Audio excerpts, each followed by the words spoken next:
Olá, ouvintes da Rádio Marandé, seguidores do nosso canal no YouTube, seguidores do Facebook da Marandé, do Instagram. Eu queria mais uma vez agradecer a audiência de todos. Para quem ainda não sabe o que é a Rádio Marandé, é uma rádio alternativa, onde ela é diferente porque toca o que não toca nas outras rádios. Então aqui dá para curtir um samba de raiz, jazz, blues, pop rock nacional, rock clássico, rock internacional, rock gaúcho e uma infinidade de novidades. Artistas da nossa terra, daqui de Jaguarão, tocam muito na Rádio Marandé. O MPG, que é a música popular gaúcha, que difere do nativismo, nada contra, né? O nativismo já tem as suas rádios e tal. Então a gente busca tocar na Marandé Rádio Web algo que não toca e que tem ouvintes para isso. Então agradecer mais uma vez. Peço que se inscreva no nosso canal para ser avisado quando tiver vídeo novo. Deixe a sua curtida aqui, porque aí o nosso vídeo chega a outras pessoas. E seria isso. Muito obrigado a todos pela audiência e pelo carinho que nos tratam, pelas nossas redes sociais e a interação que fazem com a Marandé Rádio Web. E hoje, para alegria nossa, contamos aqui com a arquiteta Adriana Ansa, que é especialista, né, em patrimônio histórico. Vou ler um pouco do currículo para ela, vou ler um resumo, né, porque o currículo todo precisaríamos de outro programa, né, Adriana? Bem, para quem não conhece, a arquiteta Adriana Ansa é urbanista da Prefeitura Municipal de Jaguarão desde 2008, atualmente é responsável pelo Centro Histórico de Jaguarão, na análise de projetos de restauro e fiscalização das obras. Tem experiência na área de arquitetura e urbanismo, com ênfase em planejamento urbano e restauro, atuando principalmente nos seguintes temas: restauro, fiscalização, planejamento, requalificação urbana. Mestranda em arquitetura da Universidade Federal de Pelotas, na linha de pesquisa de percepção e avaliação do ambiente pelo usuário, como tema diretrizes para plano cromático no Centro Histórico de Jaguarão. Curso de Gestão e Restauro, treinamento presencial em Gestão e Prática de Obras e Conservação e Restauro do Patrimônio Cultural. SESC, Centro de Estudos Avançados da Conservação Integrada, Olinda, Pernambuco, no ano de 2022. Bom, aqui olha que tem um nome que eu não vou pronunciar, e ainda mais que a tua descendência é italiana, eu não vou passar vergonha com os ouvintes pela minha pronúncia no italiano. Ela fez um curso no ano de 2014, numa cidade interiorana, né? Patrimônio Histórico Mundial era, né? Foi. Na cidade da... Como é que é o nome? Na cidade de Cosenza. Cosenza, na Itália, eu lembro bem desse período. E um certificado internacional também na área de restauro. Adriana, é tudo contigo. Mais uma vez, muito obrigado pela presença conosco aqui. Com certeza é um ganho muito grande para o nosso canal no YouTube e para a Rádio Marandé. Muito obrigada, Alencar, pelo convite. Obrigada, ouvintes. Obrigado, pessoal que está aí participando desse momento. A gente está envolvido diretamente com a Semana do Patrimônio. Essa é a 5ª Semana do Patrimônio, que Jaguarão, então, a Setorial de Patrimônio e o Instituto Conex está fazendo esse trabalho. Envolve várias pessoas, envolve a Secretaria de Cultura também do município. Ontem fizemos um início como Semana do Patrimônio, que foi no dia 17, que é o Dia do Patrimônio. Fizemos um evento no Sobrado do Barão, com a palestra. Recebemos também os confrades do Instituto Histórico para conversar e falar um pouco sobre 3 grandes nomes importantes na nossa cidade como comerciantes no início do século XIX. Depois tivemos a Mãe Nice, que explanou bastante sobre patrimônio imaterial, e eu tive a oportunidade de falar um pouco sobre patrimônio material e o que vem a ser o tombamento e o patrimônio e todos os recursos que nós recebemos aí durante esses anos pós o tombamento da cidade em 2012. Adriana, assim, só te interrompendo, eu queria que você falasse um pouco para nós, assim, lá daquele pessoal mais pioneiro, né? Tu ainda estava na faculdade naquele período, né? Eu não tinha entrado ainda na faculdade. Pois é, mas a gente tem registros maravilhosos assim, de alunos de arquitetura na Universidade Federal de Pelotas que, apaixonados pelo nosso patrimônio, também contaminaram os professores e dali surgiram muitos projetos. Né? Então, tá. Falando um pouco sobre isso, a gente tem... até estou usando aqui material que ontem a gente discutiu e conversou e debateu lá no Sobrado do Barão. Jaguarão começa a entender um pouco e dar importância ao patrimônio edificado, vamos falar assim. Eu vou falar mais do patrimônio edificado mesmo, porque vamos dizer assim, é o meu chão. Quando na década de 80, a Universidade Federal de Pelotas, aí nós tínhamos na faculdade o Seibit, o Maurício Seibit, estudante da Faculdade de Pelotas, também o nosso colega arquiteto, que na verdade ele não trabalha, não é colega, mas ele não trabalha como arquiteto, da Rádio Luz. Valdo? Desculpa, porque às vezes eu esqueço os nomes, Valdo, o Valdo. Nunes. Então eles apresentam um projeto Jaguar, né, em Jaguarão, que é para isso, para conscientizar um evento lindíssimo na enfermaria militar, né, com a presença de várias pessoas, com uma banda tocando, né, se não me falha a memória, também teve a apresentação de uma banda, o que era Engenheiros do Havaí, era uma coisa assim, não tinha uma... Teve aqui na enfermaria. Alguma coisa assim. Exatamente. Isso. Então, nesse momento começa um movimento em Jaguarão, da conscientização do nosso patrimônio. E que como não começar na enfermaria, né? Que é um patrimônio que nós temos, de grande importância. Ele é tombado pelo IFAI, pelo Instituto Histórico Estadual, né? Como ruína, porque na época já era ruína, né? Porque na verdade ele foi saqueado na década de 70, ele não deveria, não precisaria estar como ruína, mas ele foi saqueado, então acabou como ruína. Ali inicia tudo. Então tem esse projeto Jaguar. Depois disso, a professora Ana O, que é da Universidade Federal de Pelotas, da Faculdade de Arquitetura, vem com o Seibit a Jaguarão fazer um levantamento do inventário.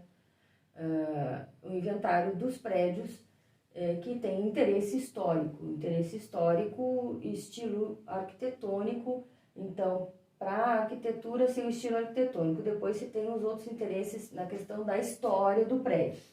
Mas na época era mais o estilo arquitetônico. Então, aí ela chegando aqui, eles fazem um levantamento e descobrem edificações não só ecléticas, como Art Deco, modernistas e outras tantas de grande importância. Ali eles fizeram um levantamento, que são essas fichas de inventários de cada imóvel, que é em torno de 243 imóveis.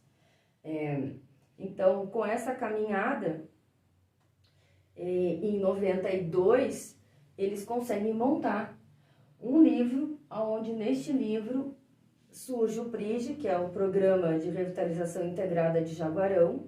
Aí, então, quem faz esse material, além dos alunos, e vamos dizer assim, a cabeça desse processo todo é a Ana O e o Maurício Seibit. Então, surge as primeiras maneiras de preservar o nosso patrimônio. Esse é a origem de hoje a gente ter o tombamento do IFAM. Esse livro, ali está todas as informações iniciais de como proteger o nosso patrimônio. Depois disso, então, vem a nossa lei do plano diretor, em 2007, que é uma lei que se chama Lei de Preservação do Patrimônio Histórico, Arquitetônico e Turístico de Jaguarão. E nessa lei, então, é incorporado esses bens todos, e se tem aí o objetivo de imóveis que estão nessa lista podem receber desconto de IPTU por manter o seu imóvel íntegro. Às vezes não tão íntegro, porque às vezes tem que botar um portão de garagem, que é necessário, algumas necessidades que surgem ao passar dos anos, né? Então, mas tem uma maneira de a gente conseguir valorizar o patrimônio como o poder público ele vem com essa lei para diminuir então o imposto, o IPTU, né, das pessoas que têm esses imóveis. Que é bom essa explicação, né, Adriana? Porque às vezes as pessoas ficam, agora eu não posso fazer nada. Não é assim, né? Tem uma discussão, tem projeto a ser discutido em conjunto, né, com o proprietário. Sim.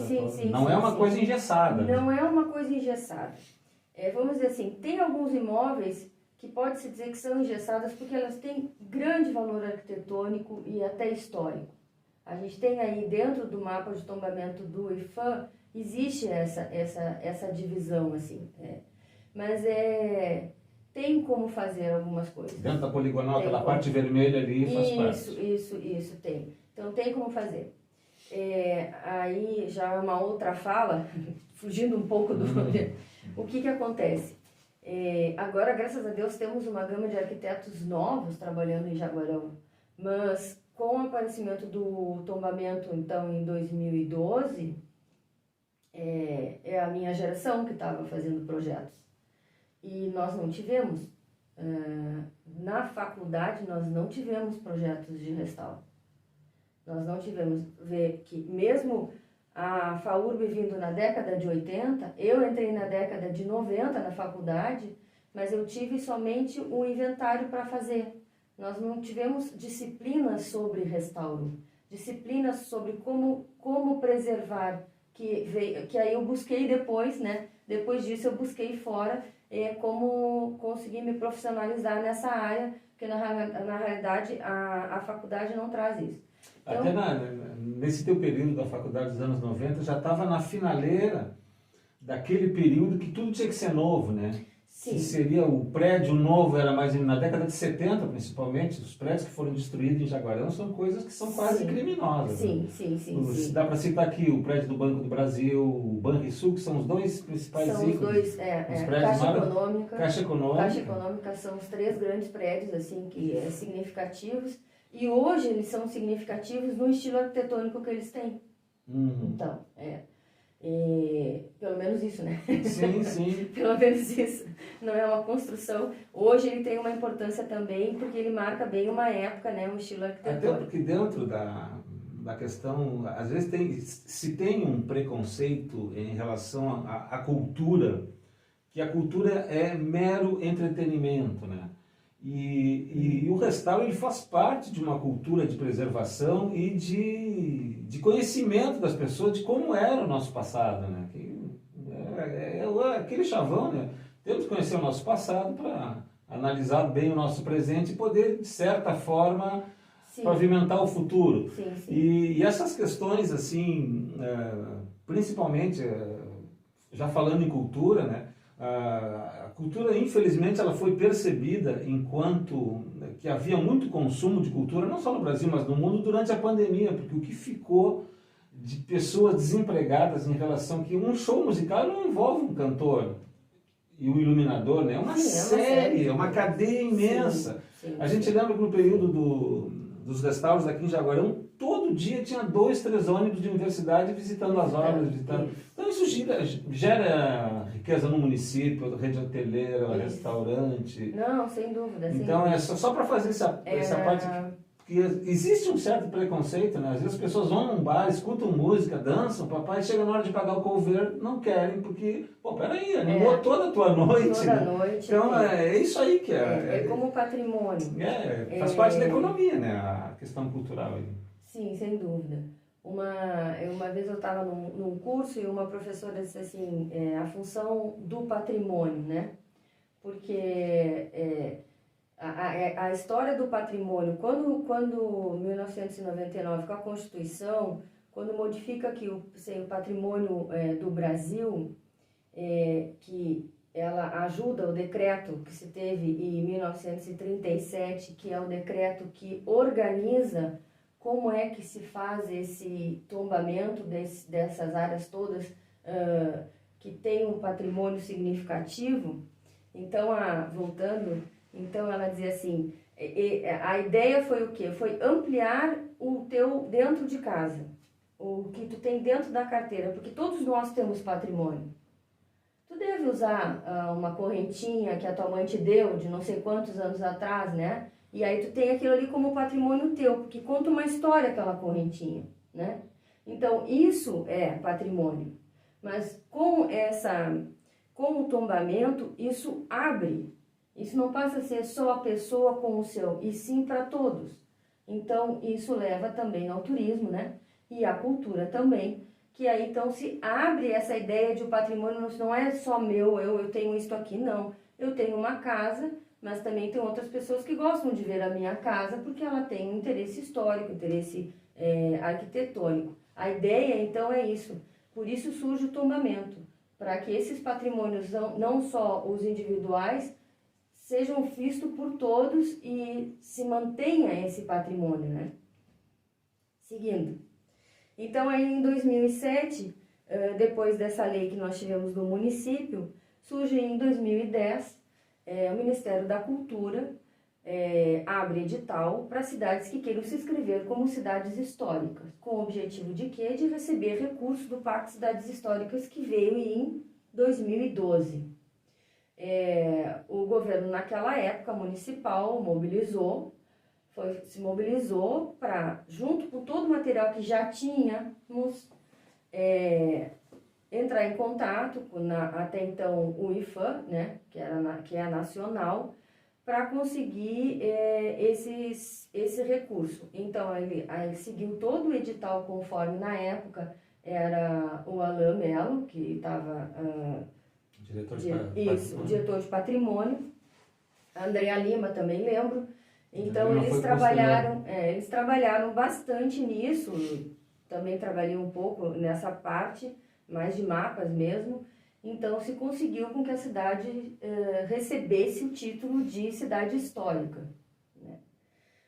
Pós isso, então, a gente teve a oportunidade de fazer parte, então, do Pacto Cidades Históricas de 2012, que se entrou com 11 ações, se chama ações, mas são os restauros dos prédios, e dessas 11 ações nós recebemos o aval de poder, né, trabalhar com algumas ações e receber o recurso. Não que receberíamos o recurso das 11 ações, mas estava aberto a ser discutido dentro dessas ações. Acho que posso dizer um pouco do que foi que a gente recebeu na época. Importante também, né, Adriana? Diga. A questão, se não é um município reconhecido enquanto histórico, se não é o tombamento, muita coisa teria deixado de acontecer, com certeza, né? Então... O Jaguarense teria caído, o Clube Jaguarense. Sem dúvida, sem dúvida. Teatro Esperança não teria sido restaurado, o mercado, pelo fato de não ter... uma das análises do Conselho foi se tem preservação, se a cidade preserva e quer que isso aconteça e continue. Tem todo um processo imenso, né? Bom, infinitamente melhor que eu. É um processo bem... É muito complexo, trabalhado, né? É muito conversado, é muito discutido. Como tudo, nada é tão redondo, né? Sempre tem algumas arestas que até hoje têm que ser resolvidas. Claro. Mas com tudo isso a gente recebeu um recurso de 6 milhões para o Teatro Esperança. E olha o que é o que a gente tem hoje, né? É lindo. Equipado. É equipado, né? O que o teatro hoje... O teatro oferece muita coisa, mas a gente peca no ser humano, porque não tem quem faça. Aí a gente peca no ser humano porque a gente precisa de que as pessoas usem os equipamentos corretamente, e isso é muito complicado.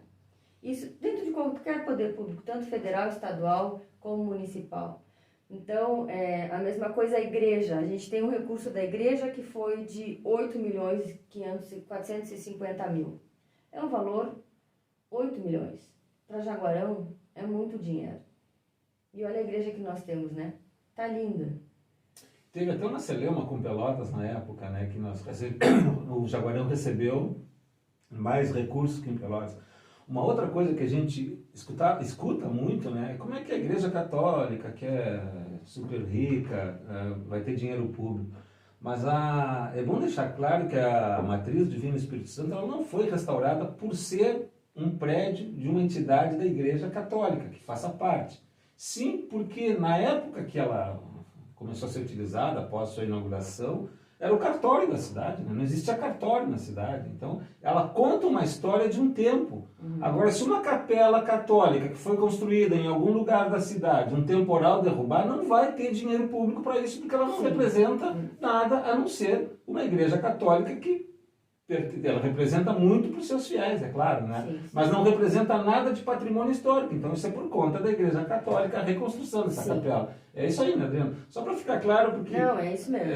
As pessoas às vezes não compreendem direito o processo. Imagina um prédio em ruínas no miolo do centro, no coração do centro histórico, se não fosse restaurado, né? Essa é a questão. E ela estava muito precária, o fogo todo ele estava caindo, até estava com umas escoras para poder segurar o fogo, estava com sérios problemas, já não tinha mais missa lá dentro, em função disso, porque e aí os valores que a gente está falando aqui, como também o mercado público, que foi 5,5 milhões, que foi gasto no restauro dali. Então, dá para ver que não tem quem consiga investir e pagar esse tipo é um investimento muito grande. Isso todo mundo sabe, e até as próprias pessoas que têm seus casarões no centro histórico falam isso, né? Manter um prédio histórico é muito complicado. Porque o pé direito é alto, muito alto. Porque tem todos aqueles elementos decorativos que tem que ter o cuidado. Quando vai restaurar, tem todo um trabalho, né? Na planilha a seguir, né?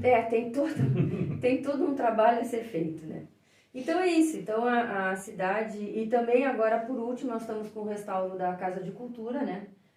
Está sendo restaurado, foi feito todo o telhado restaurado, uma parte do telhado novo e outra parte toda restaurada com as telhas antigas.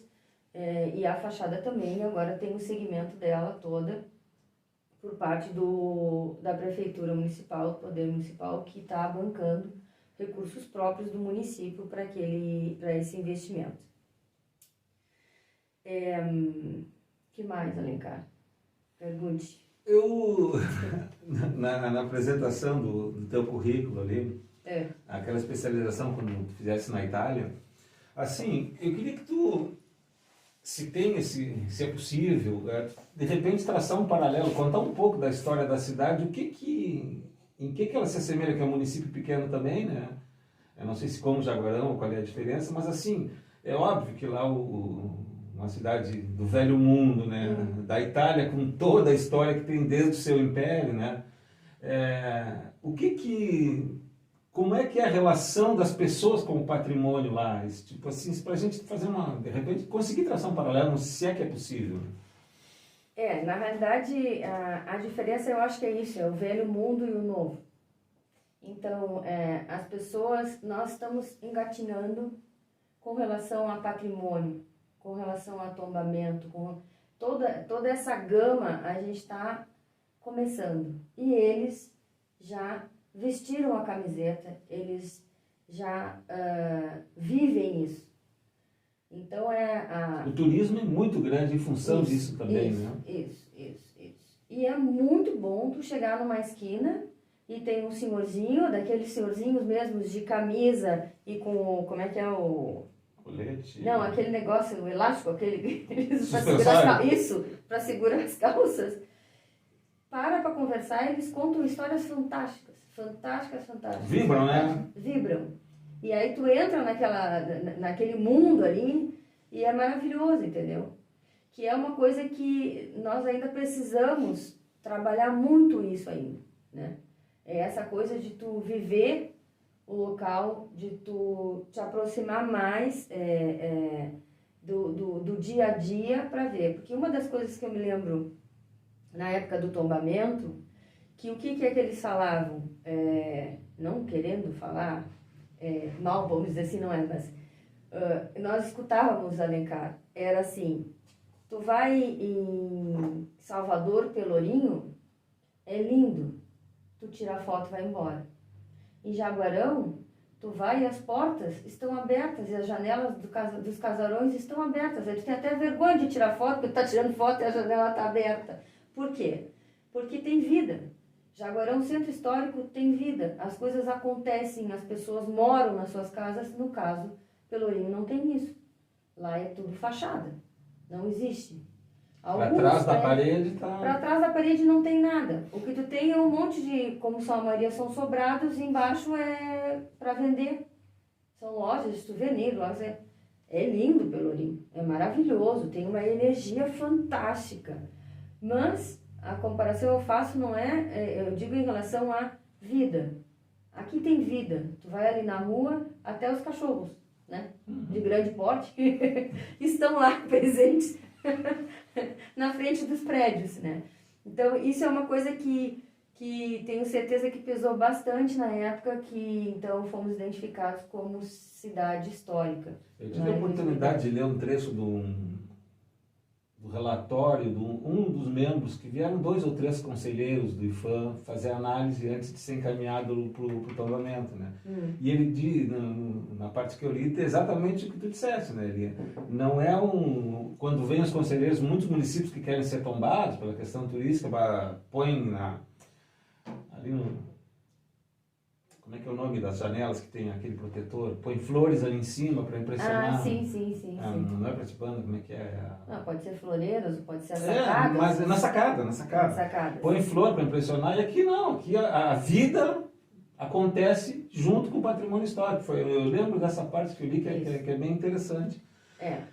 Claro que a todas essas a gente ainda precisa, por isso que eu estava falando, nós ainda precisamos caminhar muito nessa direção,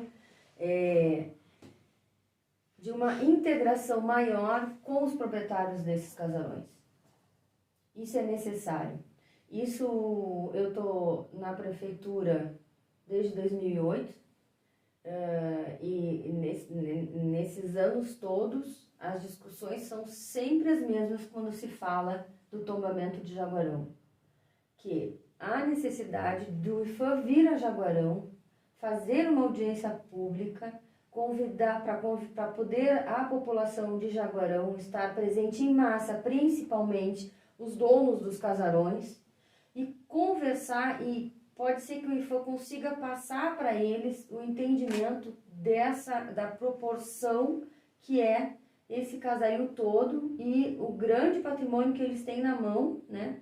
E que eles são os proprietários dos imóveis e que nos dão essa grande oportunidade, né? De receber o turista, de receber as pessoas, como tu acabou de falar, quer dizer, anteriormente, as universidades que vêm e que fazem pesquisas e que fazem todo esse movimento de Jaguarão.